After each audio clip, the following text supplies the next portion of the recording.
Toujours plus grand, toujours plus haut, les paquebots continuent leur course au gigantisme. Demain, le dernier né des chantiers de l'Atlantique quittera Saint-Nazaire.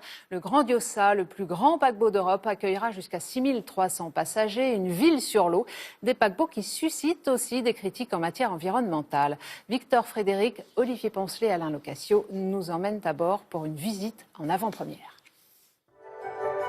Il est le nouveau géant des océans. Le Grandiosa. Un bâtiment monumental, entièrement dédié aux loisirs. Ici filmé lors d'un essai en mer, c'est seulement vu du ciel que l'on peut apprécier ses dimensions hors normes. Car sur le quai, le navire est tellement long que dans la brume de Saint-Nazaire ce matin, impossible d'en voir le bout. Ce bateau-là a été rallongé de 16 mètres qui correspond au bout de l'ascenseur panoramique jusqu'à l'embarcation de sauvetage. L'armateur cherche à faire devenir le navire comme étant une destination, même si le bateau va d'île en île ou d'escale en escale. Et voilà, il faut toujours proposer des choses nouvelles. Alors à bord, rien n'est trop beau.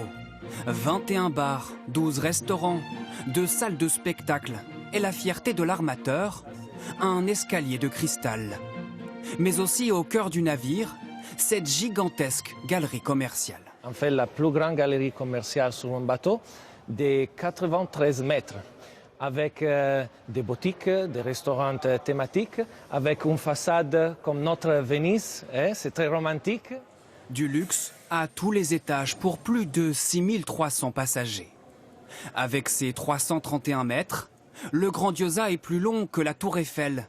Il est aussi plus haut que l'Arc de Triomphe. Une étape de plus dans la course au gigantisme.